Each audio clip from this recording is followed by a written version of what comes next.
ఎక్కడ మీది ఇక్కడనేనా? ఇక్కడనే ఉంటాం. ఏడ ఉండదు ఇల్లు? అది ఇల్లు. అదే ఇల్లా? ఏమన్నారు అసలు వచ్చి? ఎప్పటి నుంచి ఉంటారు మీరు? మేము ఇప్పుడు 20 సంవత్సరాల నుంచి 20 సంవత్సరాల నుంచి ఉంటారు. అన్నీ ఉన్నాయి, నల్ల బిల్లులు, కరెంటు బిల్లులు అన్నీ ఉన్నాయి, అన్ని ట్యాక్స్ అన్నీ ఉన్నాయి. మరి ఏమన్నారు? ఏమంటారు, ఇప్పుడు మా స్థలం మందమే ఇండ్లను ముట్టుకోమని అంటారు. కానీ మొదలు పెట్టిండ్రు, మరి ఇట్లా చేస్తే మరి ఇంకెక్కువ తీస్తారా తక్కువ తీస్తారా అనేది అర్థమైతలేదు. రేపు ఇల్లుల కాడికి కూడా వస్తామని చెప్తారంట. అదే అంటారు. ఇప్పుడేమో ఖాళీ గోడ తీయమని చెప్పినారు నిన్న.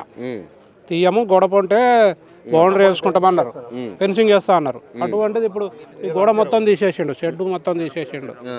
సరే మాకు కాగితాలు ఉన్నాయి, అన్నీ కరెక్ట్ ఉన్నది, ఇక ఇట్లా చేస్తుంటారు. మరి మీరు ఇప్పుడు ఇల్లు కూల కొడితే పరిస్థితి ఏంది? ఇక రోడ్డు మీదనే అవుతాం, రోడ్డు మీదనే అవుతాం. మరి ఏం అడుక్కునే లేదా? మీరు అడగలేదా ఎందుకు కూలుస్తారు ఏందని చెప్పి? బాధగా ఏడోక కానీ మీరు నిన్న వచ్చినప్పుడు వాళ్ళు మీరు ఎందుకు కూలుస్తారు అని అడగలేదని? అడిగినాం, మాది ఉందంట. అంటే ఈ ఏజ్లో ప్రశాంతంగా ఉండాల్సింది పోయి ఇట్లా ఇల్లులు పోతున్నాయి, అది పోతున్నాయి అని చెప్పి ఏడిచే స్టేజ్కి వచ్చింది ఇది. మళ్ళీ పేదల ప్రభుత్వం అంటుంది.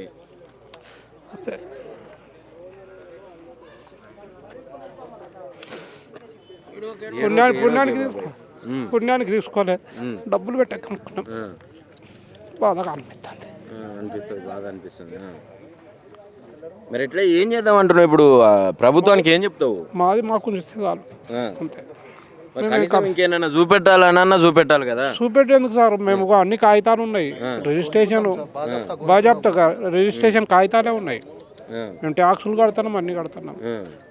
ఇప్పుడు ఇంతమంది రాకమని చెప్తున్నాం. ఇంత ముందుకు కూడా వాళ్ళకి చెప్పినాం, ఇప్పుడు కూడా వీళ్ళకి చెప్పినాం. అందరికి హైదరాబాద్లో కూడా పోయి వచ్చినాం, వాళ్ళకి కూడా చెప్పినాం. మేము రామన్నారు, కులగొట్టమన్నారు. ఇప్పుడేమో ఇట్లా చేస్తున్నాం. ఏడవద్దు, కోర్టుకు పోవాలి, స్టేలు తెచ్చుకోవాలి, కొట్లాడాలి. ఏదన్నా కొట్లాడేది ఉంటే మేడం తోటి కొట్లాడుకోమని చెప్పినాం. మేడం తోటి మాట్లాడుకోవాలి. మేము ఏం చేసినాం సార్, ఆమె ఇస్తేనే మేము తీసుకున్నాం.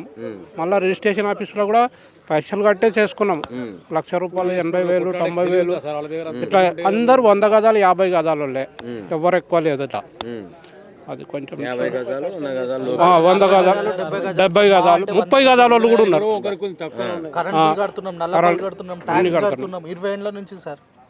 ఏం చెప్తాం మరి రేవంత్ రెడ్డికి? ఒక పక్కనే ఇది అంత పేదల కోసం తెచ్చిన పేదల ప్రభుత్వం అని చెప్తున్నారు. ఇక మీకు చూస్తుండ్రు కదా మీరు. ఏం పేరు అన్న? అబ్దుల్ గనీ అన్న.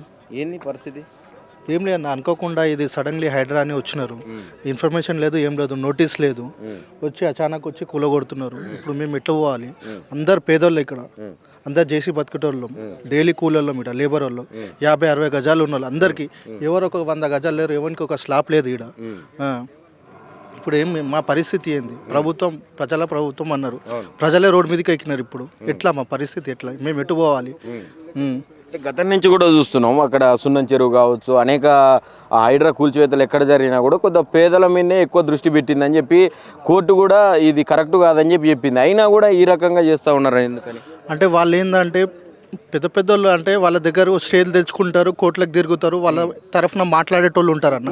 మా తరఫు ఎవరు మాట్లాడేటోళ్ళు లేరన్న, అందరు కూలీ నాలి చేసుకునేటోళ్ళు. ఒక్కరు ఇంటర్ డిగ్రీ చేసిన వాళ్ళు ఒక్కరు లేరన్న. అందరు కూలీ పనులు, ఆటో డ్రైవర్లు, కార్ డ్రైవర్లు, సమోసాలు, పూలు అమ్ముకునేటోళ్ళు ఉన్నారు. మాకు లా ఏందో తెలియదు, పోలీస్ స్టేషన్ ఏందో తెలియదు, స్టే అంటే తెలియదు. ఈరోజు అందరు ప్రతి ఒక్కళ్ళు ఇంట్లో ఇప్పుడు ఒక్కరోజు కూలికి పోతే రేపు గడుస్తుంది. మాకు అందరికి అలా ఇళ్ళలో ఉన్నాం.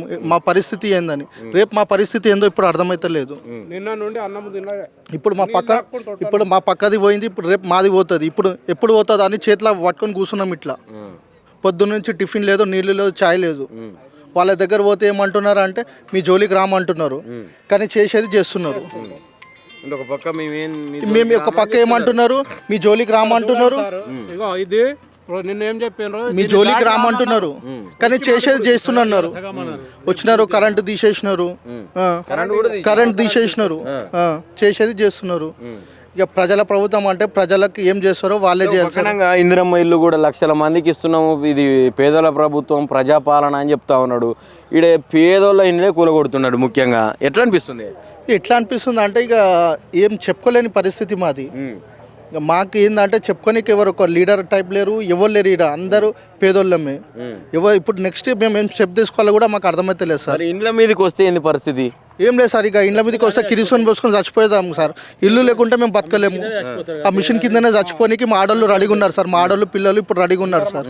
అంతే. కనీసం డబుల్ బెడ్రూమ్లు ఇస్తాము, అది ఇస్తాం, ఇది ఇస్తాం. డబుల్ బెడ్రూమ్ కాదు సార్, మాకు వచ్చి ఇల్లు కూలగొడుతూ అన్న కూడా చెప్పలేదు సార్. మాకు ఏం ఎటువంటిది ఇన్ఫర్మేషన్ లేకుండా వచ్చినారు సార్. డైరెక్ట్ జేసీబీ పోలీసు వాళ్ళతో ఇంట్ల మీదకి వచ్చినారు సార్. మాకు ఎటువంటి ఇన్ఫర్మేషన్ లేదు. సడన్ గా ఊహించరా మీరు వస్తారు ఇట్లా చేస్తారని? 20 ఏళ్ళ నుంచి ఎవరో ఆఫీసర్లు వస్తున్నారు పోతున్నారు. మేము ట్యాక్స్ బిల్లు చూపిస్తున్నాం, కరెంట్ బిల్ చూపిస్తున్నాం, అన్ని చూపిస్తున్నాం. ప్రతిదీ మా దగ్గర అప్డేట్ ఉంది.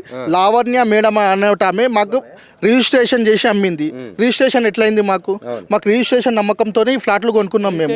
గవర్నమెంట్ పైసలు కూడా ప్రతి ఒక్కరి దగ్గర 40 గజాలు 50 గజాలది ప్రతి ఒక్కరి దగ్గర రిజిస్ట్రేషన్ పేపర్లు ఉన్నాయి. ఇప్పుడు అన్ని సబ్మిట్ చేసినాం, అన్ని ఒక్క జగలో పెట్టుకున్నాం. అది చూసేటోటే లేదు. మాకు పేపర్ చూపిస్తే దీని వాల్యూ లేదని తీసి పడేస్తున్నారు.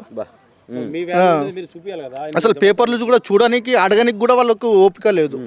అంటే వాళ్ళ మోటో ఒకటే, రావాలా కూలగొట్టేమంటున్నారు. మాకు ఏది ఉన్నదో ఆడ దాకా తీసేస్తాం అంతే.